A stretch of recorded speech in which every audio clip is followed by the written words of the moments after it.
pozdravujem všetkých ďalšej časti podcastu Spíš nespíš. A ja som avizoval, že tu budem mať prvého zahraničného hostia. Potom som si ale uvedomil, že tu bola Márie Balažová-Melníková a ona sa narodila v Čechách, ale ona tam bola len nejaké 4 mesiačiky, takže to sa nerad. Ale teraz ozaj ten zahraničný host, ja som veľmi rád, že tu môžem privítať človeka, ktorý za 2 roky, čo bol tu u nás na Spiši, sa zapísal hlboko do srdc mnohých, viac menej športových fanúšikov, ale nielen ich, pozná ho určite každý. Takže ja už vítam pána Vlastimila Vojnara. Zdravím vás, dobrý deň. Dobrý den. Vlasto. Toto je podcast o Spišskej Novej Si, so Spišiakmi, o Spišiakoch, ale aj o ľuďoch, ktorí tu niečo robili. Ako som spomínal, vy ste tu zapísaní svojho spôsobenia pri hokejovom klube, že? Začnem ale trošku inak. Malý Vlastimil, ako sa dostal k hokeju, ak si možno na to viete spomenúť? Tak malý Vlastimil se dostal k hokeji v Českém Těšíně, kde je jeho rodiště zhruba v nějakých 5 letech, zhruba asi v 8. Potom přešel do hokejového klubu Třinec, který je prakticky 9 kilometrů od města Český Těšín a vydržel tam až do juniorky. Nepodařilo se mu prosadit do A-týmu, tehdy už to byla extraliga, tak potom putoval po druhých ligách Nový Čín, Karviná, Frýdek Místek. Něco jsem odehrál i v chorvatském Záhřebu jako hrající trenér a poté jsem vlastně kariéru ukončil a dal jsem se na trénování mládeže tehdy v Třinci. A na jaké pozici jste teda, či začínali, alebo viac menej působili? Já jsem měl tu výhodu, nebo mám, že jsem skončil relativně brzo, zhruba v 28 letech a mohl jsem si projít všechny kategorie, ale opravdu všechny kategorie od přípravky až po chlapy, což si myslím, že ti trenéři, kteří končí s tou hráčskou kariérou dřív, tak mají obrovskou výhodu. A já jsem začal tehdy u přípravky a byl jsem tehdy, myslím, asistent u 4. 5. třídy. Ten začátek byl myslím, spojen tady s těmato kategoriemi. O tej trenérskej kariére ste uvažovali už počas tej hráčkej? Ste hovorili, že hrajúci asistent, ak som to dobre počul. Tak ako to bolo s tým, že idem do toho trenérstva, dám do toho všetko? No, to si úplně přesně nevybavuju, ale poslední rok, 2 ve Frýdku, tak jsem tak nějak trošičku začal uvažovat o tom, co bude dál, protože to v podstatě byla poloamatérská soutěž, kdy kluci buď chodili samozřejmě u toho do práce, nebo studovali. Já jsem byl ten, co vlastně studoval a hrál hokej a tak nějak jsem si říkal, co budu dělat dál, protože to tam úplně budoucnost nemělo. Samozřejmě v druhé lize se tím člověk těžce uživí. Tak jsem tak nějak začal přemýšlet a tehdy jsem dostal nabídku od mého bývalého spoluhráče z Frýdku, který byl tehdy trenér mládeže, jestli bych nechtěl z Frýdku Místku přejít zpátky do Třince, ale už jako trenér mládeže a já jsem na to kývl a od té doby v podstatě od roku 2004 jsem trenér na plný úvazek. Postihlo vás tam aj základná vojenská služba? Niekde medzi tým? Lebo vy ste 77. ročník, snad to nie je tajomstvo teda prezradiť takto. Já jsem chodil na vysokou školu, měl jsem odklady a v podstatě jsem trošičku si vymodlil modrou knížku, takže já jsem v podstatě nemocný. Ano, kedysi sa to tak robievalo, to je samozrejme. A byl jsem vlastně poslední ročník odvodový, takže naštěstí díky té modré knížce, že jsem tehdy měl žaludeční vředy, tak jsem se teda nakonec na vojnu nedostal, nebyl jsem odveden, ale potom už vlastně od toho dalšího ročníku 78 ta vojna začala být profi, takže v podstatě jsem se tomu vyhl na poslední chvíli, ale už to bylo úplně bezvýznamná ta vojenská služba. Ale už sa polepšilo tedy s vredmi, hej? Už je to lepší. Dobre, potom. Teda späť k hokeju ešte. Ako ste spomenali tie jednotlivé mládežnícke kategórie, aké to je s tými deťmi? Alebo aké to bolo v tom čase s tými deťmi? A možno máte skúsenosť s tým, ako to je teraz. Vieme to trošičku porovnať? Nebylo to jednoduché, samozřejmě bylo to zvláštní, protože jsem s tím neměl žádnou zkušenost, rychle jsem se do toho dostal. Nevím, jaké to je teď, ale manželka, která pracuje asi 13 roků v organizaci Oceláři Třinec jako kondiční trenér a právě má na starost mládež, tak říká, že samozřejmě, jak se to teď říká, že to je rok od roku horší pohybově, protože samozřejmě ty děti nejsou úplně v nějaké fyzické kondici, což je samozřejmě zapříčiněno tady tou současnou dobou, takže si myslím, že rozdíl asi nějaký bude. My jsme ještě měli generace, které teďkom hrajou samozřejmě jak extraligu, tak v různých evropských ligách. Ty kluky a ti fakt jako ještě byli odkojeni na té ulici a na tom takovém tom pouličním hokeji a pouličním sportování. Teď se to asi víceméně vytrácí. Takže ten rozdíl nějaký tam bude, ale osobně s tím zkušenost nemám, protože jsem si to vlastně prošel. Pak jsem od roku 2012 začal trénovat dorost juniorku, potom chlapi už jsem se k těm dětem nevrátil, takže nějaká zkušenost je, ale spíše teď už to mám jenom zprostředkovaně. V tom čase tie decka určite, je to aj dnes, keď hrajú, tak dávajú do toho všetko a chcú mať výsledky a chcú vyhrať poháre a byť prvý. Vám sa tam aké úspechy podarilo s vašimi kategóriami, keď ste boli? Tak já si myslím, že jsem tam nějaké úspěchy měl. Samozřejmě je to trošičku dáno tím, že potom do dorostu, do juniorky se do toho Třince zhlukují nejlepší hráči z okolí, takže tam je malinká výhoda, ale co se mi podařilo, tak vedl jsem výběr Moravskoslezského kraje do 15 let a každé 2 roky je v podstatě mistrovství republiky krajů. Nám se to s ročníkem 2000 podařilo vyhrát, takže v podstatě jsme byli mistři republiky v krajích. Byl jsem ve finále juniorské extraligy, mám v juniorce ještě bronz a mám bronz také s mladším dorostem. Takže nějaké medaile se pozbíraly a v Chorvatsku, když jsem potom působil od roku 2008-2010, tak tam... Pardon, k tomu ešte Chorvátsku prejdeme, ja ešte ostanem teda v tých Čechách. Čo sa týka medzi tými chalanmi, mali ste tam nejaké mená hráčov, ktoré možno poznáme aj my teraz, že sa presadili teda v tých, či už najvyššej českej alebo inej lige, možno dokonca v NHL? Byli tam kluci jako Adam Raška, který momentálně je na farmě Minnesoty. Bojuje vlastně už asi 4. rok o to dostat se do hlavního týmu. Byl 3 roky v San Jose, má nějaké zápasy z NHL odehrané. Je tam Radek Faxa, to je stabilní hráč Dallasu dlouhá léta. Mám pocit, že teď je St. Louis. A z těchto kluků, kteří hrajou pravidelně extraligu, je to David Činčela v Třinci, je to Lukáš Jašek, který hraje v Modo ve Švédsku. Jsou to bratři Kovařčíkové, jeden hraje v Kerpetu Oulu, jeden hraje, teďkom přešel do Třince. Je tam těch kluků je spousta. Já jsem měl totiž štěstí na ročníky 96 až 2000 a to fakt byly silné ročníky a z těch ročníků hraje spousta kluků extraligu. Někteří samozřejmě švédskou, finskou, ty 2, co jsem jmenoval, jestli jsem teda na nikoho nezapomněl, tak jeden hraje stabilně NHL, jeden o to bojuje. No, tak Česká republika je známa tým oproti nám, teda Slovákom, že tí chlapci sa viacej, je ich vidieť v tom zahraničí a o nich počuť aj výsledkovo. Lebo viete čo, ja si pamätám ako dieťa a práve predvčerom či včera som na to myslel, keď som pozeral športové noviny. Keď som chodil na základnú školu, ja som 83 ročník, tak každé ráno pred školou som mal pustenú telku a tam sa rozprávali tie nočné výsledky NHL, kedy sme v tom čase mali takých chlapcov ako Štumpel, Demitra, Višňovský a proste tie naše silné ročníky v tom čase. A stále tam rozprávali štatistiku, že dal 3 góly a 2 asistencie. Ďalší dal, ja neviem, 1 gól a podobne. A teraz, keď počúvam tie športové správy, tak teraz len počujem, no hráč odohral 21 minút, blokol na strelu, ktorá išla na bránu, ale teraz už o našich hráčoch slovenských mám teda na mysli menej počuť tej NHL, ako možno, alebo v iných svetových súťažach, ako v tých o vás Čechách. Čím asi dávam takú malú pochvalu tým českým, že vás je vidieť viac. Alebo ako to vidíte vy teda? No, já to vidím tak, že my jsme měli jako podobný problém, nebo ten problém byl v tom, že v té NHL teda je o dost méně hráčů, než bylo, když já jsem třeba byl ještě jako mladý nebo teenager, protože vím, že tam prostě ti Jágrové, Strakové, Nedvědové a spousta dalších hráli pravidelně a teď se to strašně zúžilo fakt jako na pár men, kteří samozřejmě hrajou prim, ale bylo jich daleko víc v té NHL, takže... A z vášho pohľadu viete povedať, čím by to mohlo byť?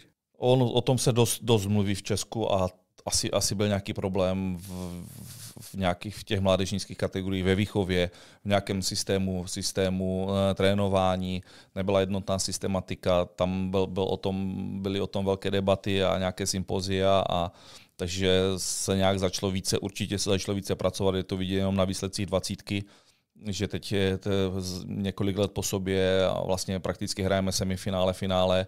2x, 3x si myslím porazila Kanada, nevím to úplně přesně, ale v těch rozhodujících, v těch fázích čtvrtfinále, semifinále, tam myslím jsme vždycky natrefili na Kanadu, poslední 2-3 roky se nám podařilo vyřadit. Takže určitě se to zlepšilo, co se týče mládeže. Jde do toho více peněz, trenéři asi to vzali za správný konec. A ten hokej vlastně jde postupně nahoru. Ačko udělal mistra světa v Praze. Začalo to, si myslím, že po Naganu, kdy se vyhrála zlatá medaile a od té doby se z toho žilo strašně dlouho a šlo to hodně dolů teda. Šlo to hodně dolů a pak byl asi nějaký mezník, že už stačí.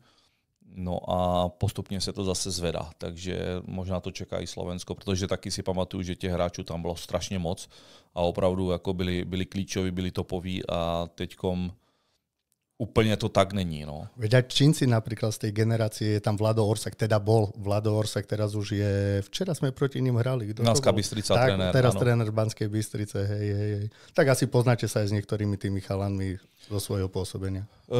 Spíše tak, jako že o sobě víme, ale konkrétně úplně ne. Teď mě zrovna nikdo nenapadá, ale vím, že tihle kluci tam byli Hanzuš, Orsák. Teď abych fakt nikoho nezapomněl. Demitra, Palfi, Ježišmaria, Hosové asi, že jo, Višňovský. Tak. Takže těch bylo mraky. Sme niekde boli v Čechách a teraz ste spomenuli to Chorvátsko. Trošku také netypické miesto na hokej, nie? Ako ste sa tam dostali? Jo, bylo to přes pána, který je původem Chorvat, ale žije strašně dlouho v Olomouci a začal dělat kempy. Měl dobrý podnikatelský záměr, začal dělat kempy v Česku pro chorvatské kluky. Samozřejmě mělo to obrovský úspěch, na jeden kemp mě pozval, protože hodně koketoval s Třincem, s třineckým zimákem a s lidma kolem hokeje v Třinci.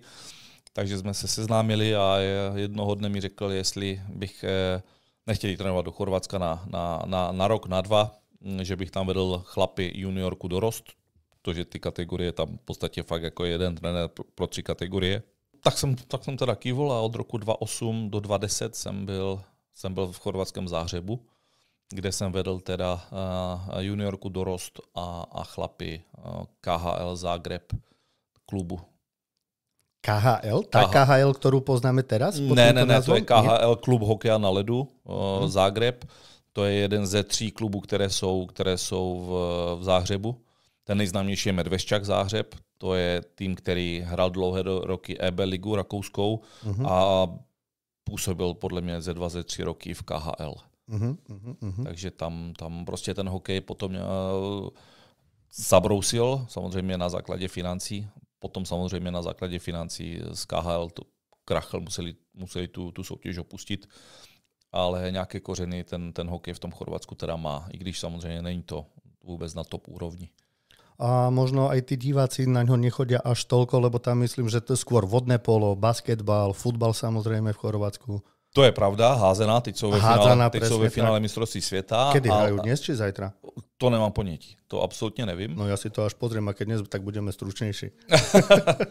Ale vím, že když se hrála EBL, Liga rakouská, kde tam jsem zrovna působil v tom období, tam je hala, která se jmenuje Dom Sportova a tam má asi 6 000 kapacitu a byla pořád vyprodaná. Byli jste se aj pozrieť na nějaký zápas? Byl jsem podle mě Klagenfurt, Salzburg jsem byl tehdy na ty zápasy, ale jako oni tomu predrozumí, ale fandili jako neskutečně. Fakt vytvořili atmosféru jako perfektní. Takže... No a Vlastimil, povedzte, čo je tvrdší šport? Hokej alebo hádzana, keď ste to takto mali možnosť vidieť a porovnať? Byl jsem na házené několikrát a je to jako, jsou to jatka teda. Je to dost jako nebojí se toho ti kluci, no. Fakt ja som hádzanú kedysi hrával, takže mám nejakú tú skúsenosť. No brankárom by som nechcel byť na hádzanú, to poviem rovno. To vůbec, to jako klobouk dolů, kdo se vám postaví, že to kolem něho lítá ten balon, ale to je to jako je to dosť tvrdé. No, tak teda. A teraz už tam ohľadom brankárov zmenili trošku pravidla, lebo kedysi do hlavy sa dalo trafiť, samozrejme nie na schvál, ale nebolo to nič výnimočné počas zápasov. Ale teraz už za to dávajú 2 minúty, takže už hráč si ozaj poriadne premyslí, kam to hodí, aby nebol vylúčený. Ale to už sme trošku zašli teda do iného športu. No späť ešte trošku ten Záhreb teda. Vy ste tam nepôsobili len v tých mládežníckych kategóriách, ale vy ste tuším aj sa na reprezentačnej úrovni pohybovali. Teraz som si istý, či ako hlavný tréner alebo asistent, tak ako to bylo tam v té reprezentaci? Jo, já jsem v tom Zágrebu končil v roku 2010 a podle mě teďkom zase, byl jsem už ve Frýdku v Šancelize jako hlavní trenér a dostal jsem zpětně nabídku vést Chorvatsko na olympijské kvalifikaci v Jesenici ve Slovinsku. Takže jsem samozřejmě po domluvě s Frýdkem jsem na to kývl, samozřejmě velká zkušenost.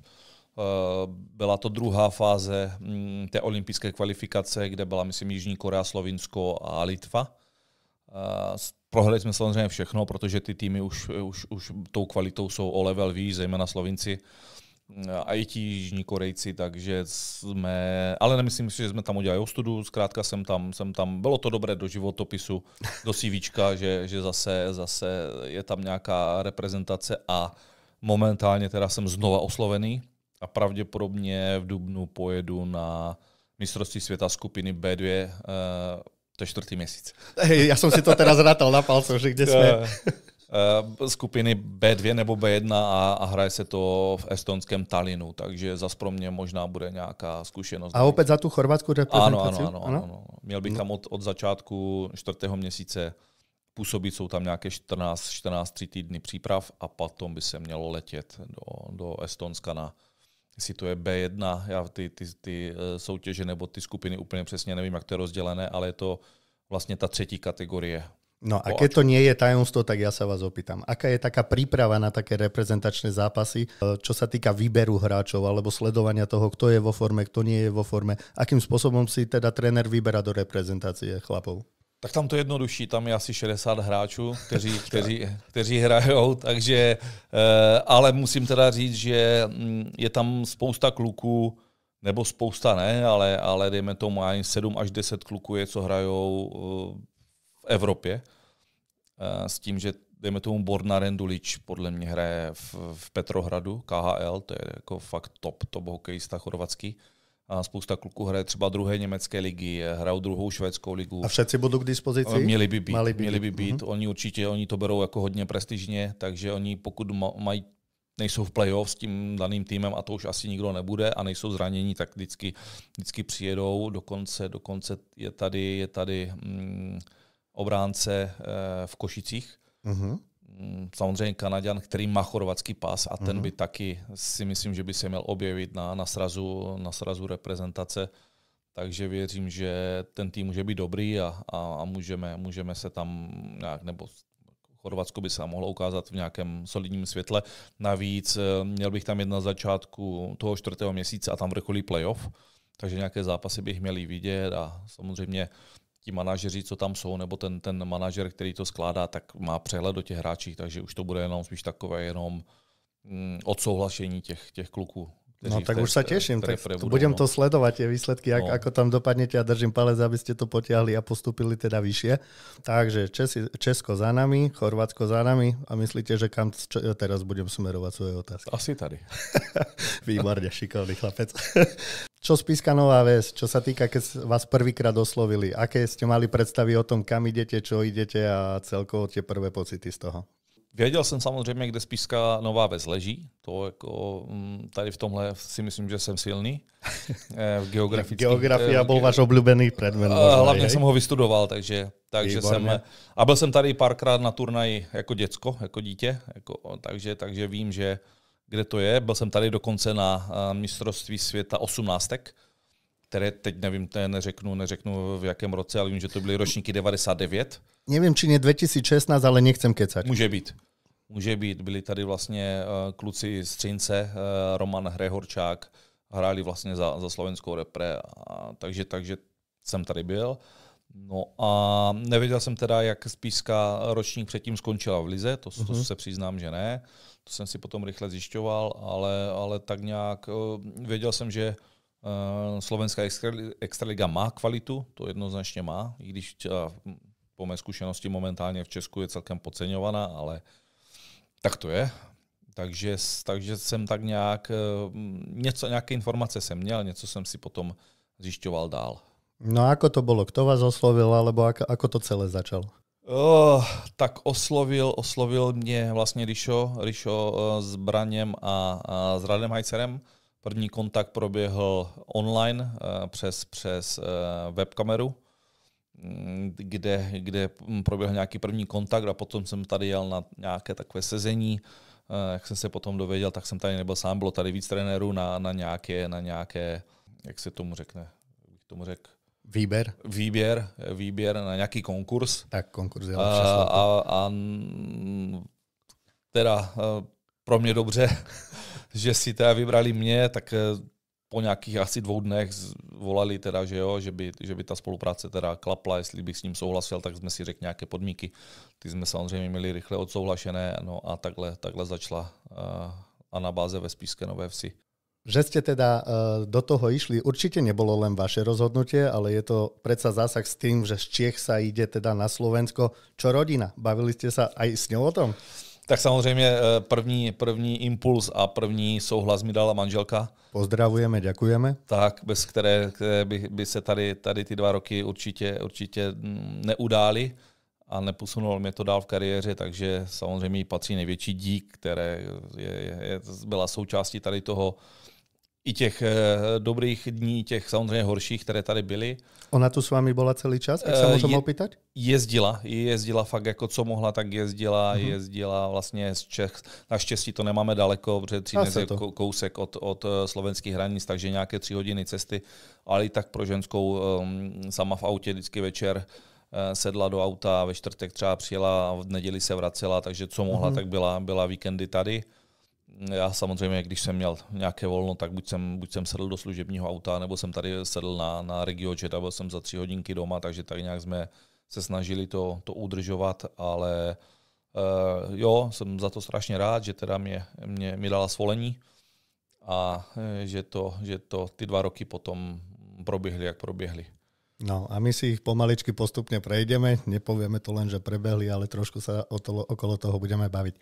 Ak ste teda podpísali tú prvú zmluvu na ten prvý ročník, čo sa týka kádra, ako to bolo s kádrom v tom čase? Mali ste už určite nejaký základ, ktorý tu bol? Mali ste možnosť aj do toho rozprávať, čo by ste chceli zmeniť, upraviť alebo niekoho svojho doviesť? Ten první rok se přiznám, že prakticky vůbec. To si vlastně kluci složili sami. Já jsem akorát přišel s nějakým herním stylem, který bych chtěl hrát, nebo kterému jsem věřil, nebo jsem si myslel, že může být úspěšný. Samozřejmě byla nejprve o tom polemika, ale nakonec jsme se všichni shodli na tom, že to asi bude to právě ořechové pro ten tým, jak je složený. Takže v podstatě já jsem přišel jako k hotovému týmu, jo, a kluci to vybrali, samozřejmě oni, musím zase říct, že opravdu ten scouting jejich je jako na top úrovni. To se vidí i letos, zase kvalitní importi a ten tým je zase dobře poskládaný. Takže v tom prvním roce prakticky vůbec, nebo si nespomínám přesně, s kým bych jako něco řešil, nějakého hráče. A ten druhý rok potom už jsme konzultovali teda hodně. Hodně samozřejmě některé hráče jakoby si podepsali kluci, kteří byli přesvědčení, a u těch, co nebyli, tak jsme třeba měli polemiku, jestli jo nebo ne, nebo jak to vidíme. A tehdy já vím, že tady byl Rosťa Maroš na začátku sezóny, kterému to jako extrémně nevyšlo. Otázka je proč, že si přišel nepřipravený, nebo to podcenil. Já si myslím, že asi možná obojí. Každopádně tam byla velká polemika a v podstatě, když jsme o tom ve finále hlasovali, tak si pamatuju, že Richard Rapač byl jediný proti a že já, Braňo a Rado Hajcer jsme byli pro, takže jsme ho přehlasovali a nakonec jsme toho Rosťu tady dovedli.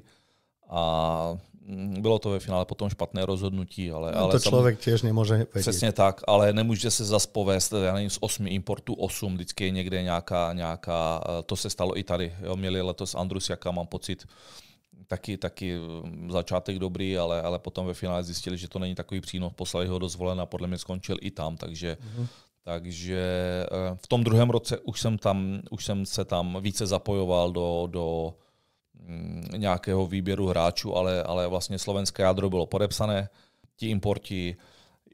Já jsem totiž neměl zkušenost takhle skautovat hráče. Já jsem v tom jako v Česku to takhle jako, že víceméně nefunguje. Nebo jako funguje, ale je to spíše všechno přes agenty a přes to. A tady si to vlastně skautujou sami. Samozřejmě přijdou nabídky agentů, přijdou nějaké listy s hráčema, ale je to jenom o tom potom celé leto sedět na těch videích a to hráče skautovat a dívat se a samozřejmě zjišťovat o něm i mimo hokejové věci.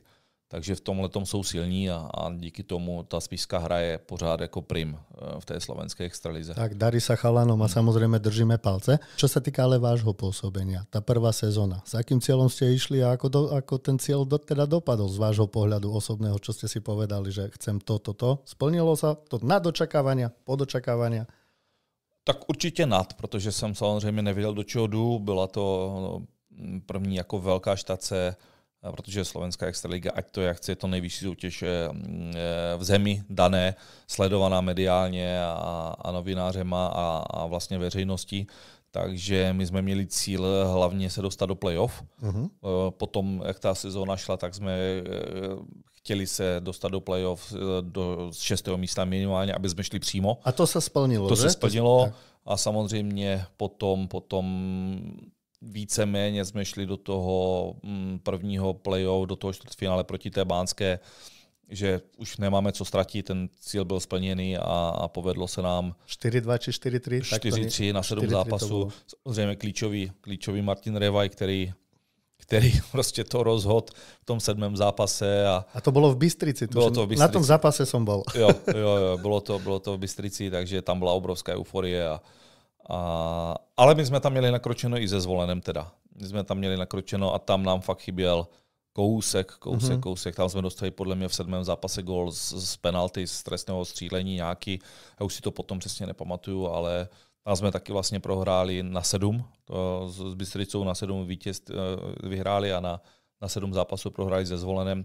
Naštěstí já mám pocit, že Michalovce prohráli s Košicema a díky lepšímu postavení v tabulce jsme teda získali ten historický bronz.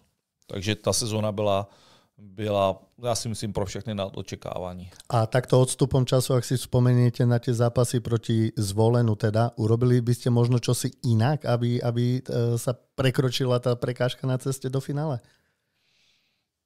Asi ne. Já si myslím, že my jsme tam asi udělali, co jsme mohli a ten Zvolen měl té hra teda extrémní kvalitu. Byly ty zápasy v tom Zvolení, i když jsme tam nějaký vyhráli, že jsme vedli, prohrávali, vyhráli 6-5 nebo 7-5, že to byl takový blázinec, tak tam byly pasáže, kdy oni nás opravdu jako drtili a my jsme byli rádi, že jsme tam ty pasáže přestáli, takže asi o ten jeden krok byli nebo o to jedno vítězství byli lepší. My jsme tady vlastně měli matchball, jestli pamatuju, za stavu 3-2, ale tady jsme nějak, nevím, nevyšlo nám to, byli prostě asi tak mělo být, jo, ale tady jsme moc toho nepředvedli, to bylo 3-2, 6. zápas, tak potom v tom 7. tam už to bylo takové. Ale po sezóne potom bolo vidieť pred divadlom tí fanúšikovia, čo k vám prišli, že jednoducho si to vážili, cenili a ono to je úplne iné, keď človek vidí, že dá zo seba všetko, ale nevyjde to. No tak to zoberie ako, že tak nevyšlo. Hej? Je to iné, ako keď človek potom vidí na tom ľade, že asi tam niečo tomu chýba, ale nie. Táto sezóna bola extrémne úspešná a ďakujeme vám samozrejme za to. A poďme na tú druhú, na tú úspešnejšiu z hľadiska teda tohoto výsledku. Ako to bolo v tom druhom roku oproti tomu prvému? Pracovalo sa vám asi už aj ľahšie, nie? Už ste to tu poznali, vedeli, ako to funguje? Jo, určitě ano. Určitě zase byl klíčový faktor ti importi, kteří se podařili fakt dobře, ať už je to Igor Mereško, který dneska hraje v Plzni, hraje tam výborně. Měl sice slabší začátek, ale naopak třeba Aršambo, který taky byl v Plzni, nevyšlo mu to teď v Košicích, tak to byli klíčoví hráči s Antonym Nelisem, který vlastně šel se mnou do Vítkovic. Takže a další, byl tady Burgess, byl tady Ali Sauskaz, který tady ještě je, Gerbešan. Takže samozřejmě ti klíčoví byli, ale slovenské jádro taky výborné. Bráňo Rapáč, Majdan, Ďuro Valach, Džugi, tihle kluci. Prostě a bylo strašně vidět, že už jsme jakoby druhý rok spolu a že ví, co po těch klukách chci. Takže ta práce byla jednodušší a samozřejmě jsme chytli začátek, měli jsme asi poprvé prohráli v 8. kole někde a to snad ještě v Humenem jsme prohráli nějak, ale úplně jako tak nějak celkem trapně, tam nám to nevyšlo, ale my jsme byli, co já vím, tak jsme snad 40 kol byli první. A pak samozřejmě nějaký úpadek nastal, skončili jsme nakonec třetí a zase jsme šli na Bystrici, ale tam jsme si věřili, že fakt jako můžeme vyndat z toho playoff, to se nám povedlo. Veľmi pamätné nasledujúce Košice, to boli zápasy jako bič. Ty byly výborné, no, to se mi to jako i trenérovi se mi to jako líbilo. Všechno jsme prakticky vyhráli doma, Košice všechno doma. Samozřejmě ten moment, kdy nás vrátili zpátky. Tak to jsem zažil prvýkrát v životě. To bylo a já taky, já už bych to nechtěl zažít, protože to už potom, to už jako ani nevíte, jako, jestli tam stát, nebo co říkat, nebo přemýšlet o tom, proč. To jako je fakt, to jako je přísné. Ale tak povedlo se, no a potom finále. No povedzte nám o tom finále, lebo nieraz sa to medzi fanúšikmi pripomenie ešte pri pive. Těžké. Těžké je to.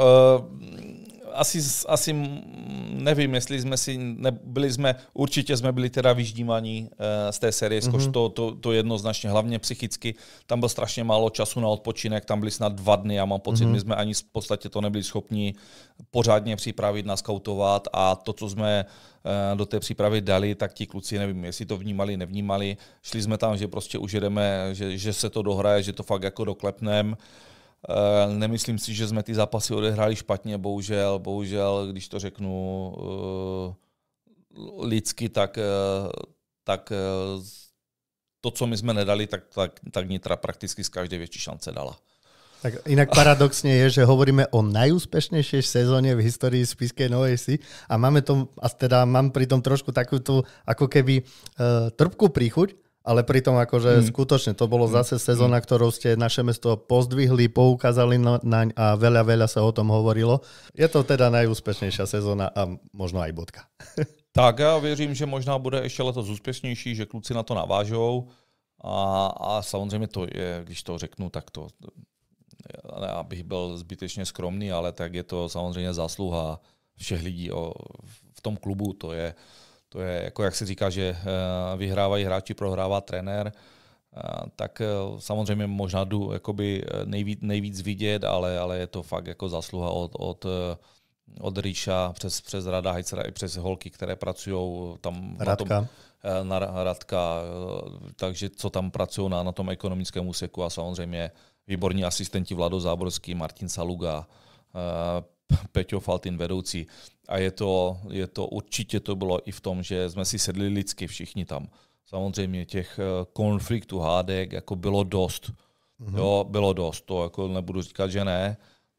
Ale vždycky to mělo konstruktivní nějaké řešení a vždycky jsme se dohodli na nějakém, nebo jeden z nás ustoupil a vždycky jsme se dohodli na nějakém kompromisu, který byl v té době nejlepší pro ten tým a pro to, aby prostě nějaký úspěch přišel a nemůžu říct, že ty dny byly jako všechny zalité sluncem, vůbec ne. Byly tam spoustu nějakých vyměňování názorů, ať už já s Ríšou, a nebo i s hráčema, tam prostě není to úplně jako všechno každý den na pohodu, ale nakonec jsme to prostě dotáhli do toho finále a tam se to bohužel, tam asi tomu něco chybělo. A jak ste všetkých menovali, ja som videl, že ste chceli určite spomenúť aj fanúškov, ale ja ich poviem teda za vás. Ježiš, tak to je, ja dúfam, že sa k tomu ešte dostaneme na to téma. Tak a teraz presne som chcel nejakým spôsobom k tomu premostiť. Takže ako ste vnímali tú podporu z hľadisk, alebo to fandenie, čo sa týka ako z vášho pohľadu ako trénera? Bylo to fakt fantastické. To nemělo chybu. Já jde vidět, že fakt spišské hokejové město, že samozřejmě tady hrajou basket taky na špičkové úrovni, ale ten hokej je přece jenom jako národní sport, bych řekl. Takže a tím, jak se dařilo, ty zápasy se vyhrávaly a v té tabulce jsme pořád byli někde nahoře, tak ta podpora byla obrovská v tom playoff, to nemělo chybu. Tam fakt jako můžu říct, že i málo kde v Česku je taková atmosféra a je to tak spjaté to město s tím týmem. Není to velké, kolik to má, 37 000 lidí, takže je to jako Třinec, mám pocit, že to je stejně velké a ta podpora fakt tady byla jako cítit, fakt byla cítit a i samozřejmě potom to promo kolem toho bylo fantastické, takže ať už Smola a Hrušky naspívali ty dvě krásné písničky a tak dále a prodávali se dresy a takže to. A možno aj poznáte niekoho z tých Vilanova Patriots z fanklubu, alebo takto mali ste možnosť sa s nimi či rozprávať, stretnúť alebo podobne? Párkrát jsme se potkali, jednou to bylo v lunch baru. Náhodné stretnutie či plánované? Tie sú najlepšie. A strašně milí lidi a takový jako fakt srdcaři a fakt to mysleli upřímně, když jsme se tam bavili, takže měli obrovskou radost toho, což já jsem měl samozřejmě taky.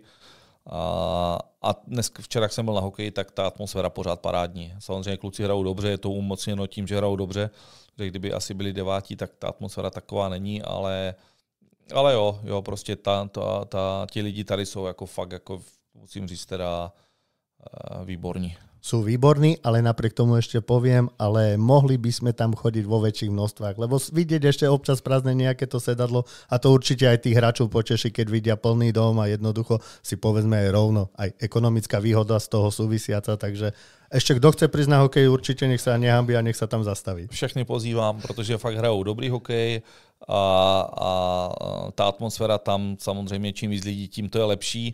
A já věřím, že ještě do začátku playoff nějací lidi přibudou a v playoff potom už bude plný dům, tak jak jsme to vlastně zažili teď poslední 2 roky. Vy už ste to spomenuli, ale ako teda možno tipujete, ako dopadnú teraz chalani v tomto ročníku? Ako skončíme?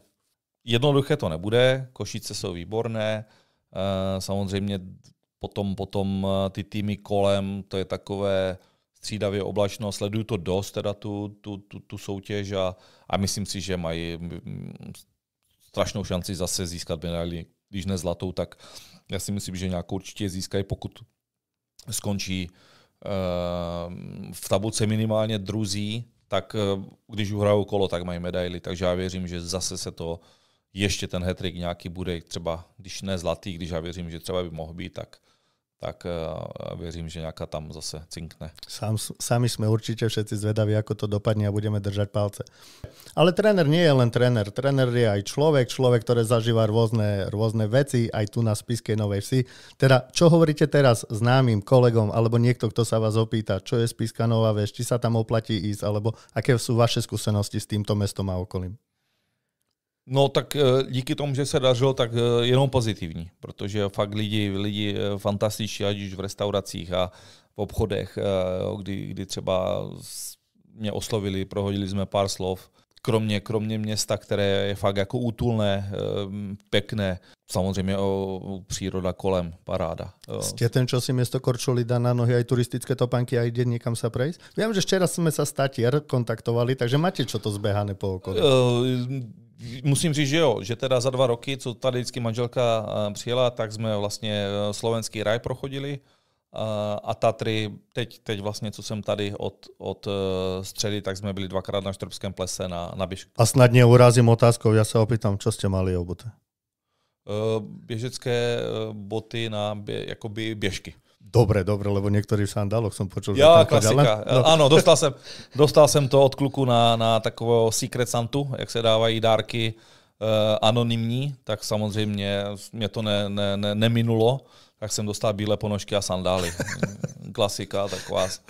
To už sa to nejako ťahá s týmto, ale tak jo. Na tým nie je nic, vidím, že to berete športovo, takže... Máte toho viac ešte potom pobehané niečo, alebo takto? Tak přiznám se, že tady úplně ne, jenom to Štrbské pleso, kde vlastně teď je momentálně umělý sníh, tak jsme tam byli vlastně na tom stadionu. Uh-huh. Jo, ale to jako parádní, dneska počasí i včera vyšlo, takže super, jinak je samozřejmě ten slovenský raj, tam jsme šli, teď mi pomožte. No, skúsim. Tomášovský výhľad? Tomášovský výhľad. Každý tam chodí, to je taká povinná štácia. Asi 3krát jsme tam byli, takže perfektní.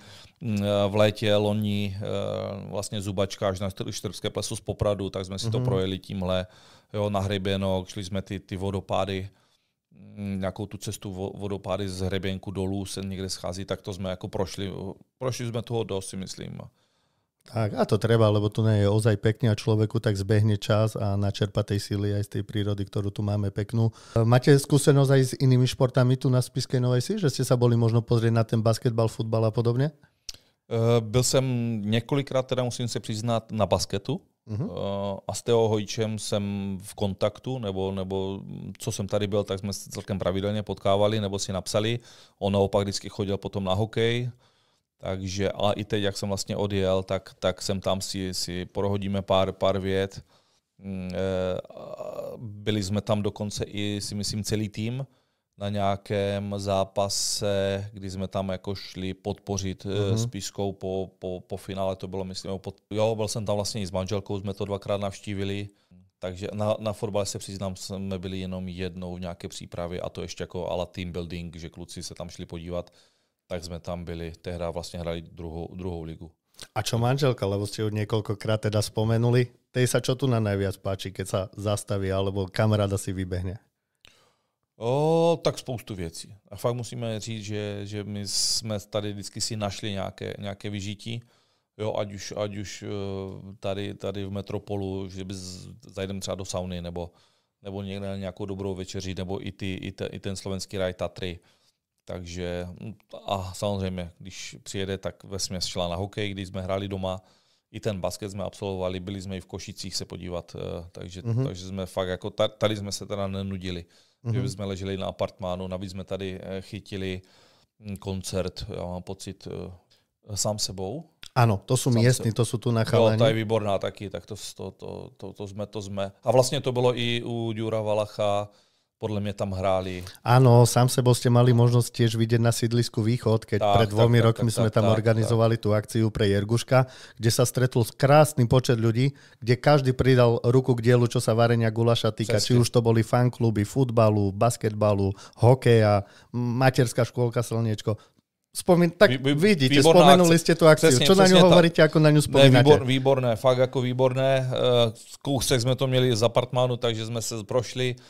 A jako mělo to teda hloubku, mělo to hlavu patu, takže já jsem byl i překvapený, že to tak jako funguje a že to město je tak nějak jakoby spolu, jako žije to, je to takové. Tak ja vám tak trošku skromne k tomu poviem, ako organizoval som to vtedy ja, ale to sa veľmi ľahko organizuje, keď máte okolo seba ľudí, ktorí pridajú ruku k dielu, vidia za tým ozaj niečo, čo sa oplatí a vďaka s tým susedom, ktorých tam mám, tú partiu u nás komunitu, tak takéto veci sa dejú. Tak radi vás tam samozrejme uvidíme aj do budúcna, ak tu náhodou budete a bude sa niečo konať, smelo dobehnite. Dobře.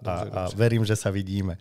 Aktuálna situácia vaša, spomenuli ste, že teda idete do toho Chorvátska teraz v 4. mesiaci, ale vy ste potom po odchode zo Spišskej pôsobili aj v Čechách.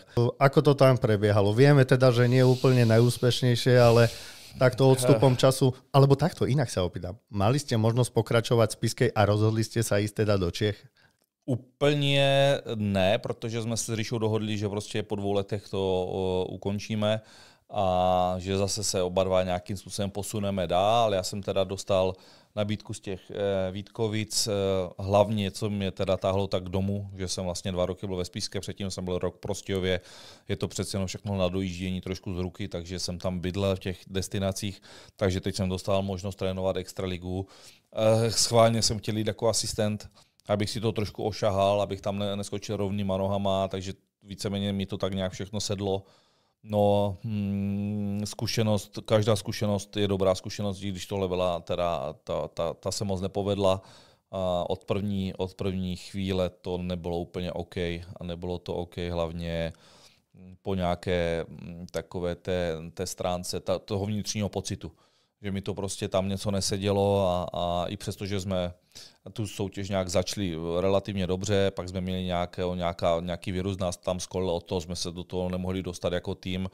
Byl odvolaný hlavní trenér, který, nemyslím si, že za to nesl nějakou, jako že to byla jeho zásluha, že třeba ten tým úplně nešlapal, ale po 19 kolech ho odvolali, ale na velký nátlak teda fanoušku hlavně, jo, kdy prostě tam to nebylo úplně OK.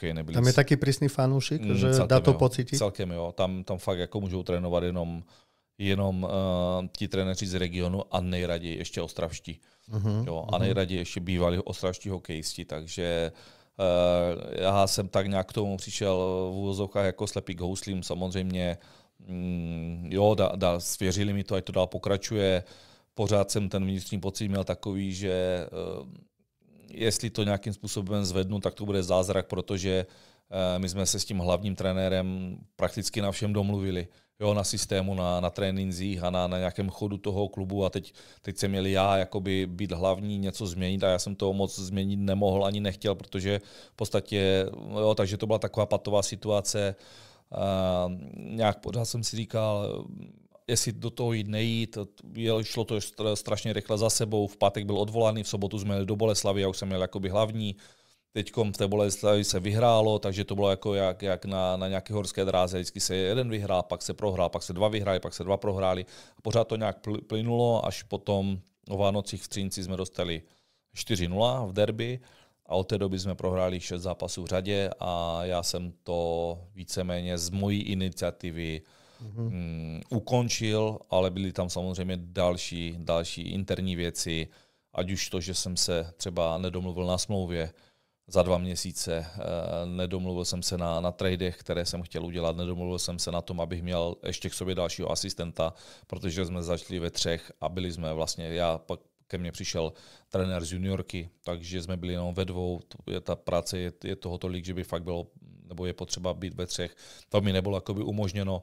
tak jsem to nějak tak vyhodnotil, že i po těch 6 prohrách, že stačí a že dál jako už tady v tomhletom nechci jako fungovat a ať se mnou udělají, jako co uznají za vhodné. Že mám prostě pořád asistentskou smlouvu, tehdy jsem neměl smlouvu hlavního trenéra, protože jsme se k ní nedopracovali. Po 2 měsících, což je taky jako svým způsobem specifické. Hovorí to o něčem. Tak, takže jsem jim řekl, že se vracím na místo asistenta a ať to řeší. Tak to řešili potom tak, že v podstatě v průběhu týdne asi přemluvili Vencu Varaďu, který do toho šel, ale ten si vzal veškeré kompetence a vlastně odebral kompetence těm bývalým manažerům a teď si vlastně dělá všechno sám, to znamená řídí si smlouvy hráče a celý vlastně tým a Ačko. Takže ta zkušenost byla taková jako velká a nedopadla úplně nejlíp, co se týká nějakých výsledků, ale když to řeknu, tak Venca přišel po mně a první 4 zápasy, co odkoučoval, tak prohráli. Takže tam opravdu jako v trenérovi samozřejmě teď udělali nějaké výměny, trošku tam dali tomu impuls podobě, že vzali třeba Hrachovinu golmana tady z Banské Bystrice a ještě vzali 2 kluky, jednoho z Kanady, jednoho z Finska, takže tam udělali trošičku nějaký řez s tím týmem. Tak teď vyhráli 2krát za sebou, ale je to takové, budou to mít těžké, teď asi bude boj až do konce ohledně, co se týká buď baráže. Tak mají tam proti sebe, tuším, Kladno, které je tam Kladno, které kouše neskutečně, to není to Kladno z předchozích 4-5 let, které bylo vždycky úplně dole a o 15 bodů za předposledním a ta extraliga byla v podstatě hotová, teď se tam fakt klepe Olomouc, Třinec, Kladno, Vítkovice. A ještě Liberec není úplně zachráněný, ten trošičku odskočil, ale 5 týmů tam bude boj do poslední chvíle, takže a zítra zrovna hraje Vítkovice Třinec. V podstatě, kdo prohraje, tak... Chystáte se? Stíháte ta do Vánoce na hokej? Ne. Já vlastně, my se chystáme zítra domů, takže přijedu. Podívám se na to v televizi, ale... Nemusím... No tak áno, dobre. Nie je najlepšia skúsenosť, ale na druhej strane aj z toho sa dá určite čerpať niečo do budúcna a poučiť, takže možno aj to bude viac menej do budúcna výhodou, že niečím takým ste si prešli. Jednoznačně, určitě bych spoustu věcí řešil jinak a určitě bych jinak přistupoval k dané situaci. Určitě bych jako asistent nikdy už nezůstal v týmu po odvolaném hlavním trenérovi a převzít to, protože to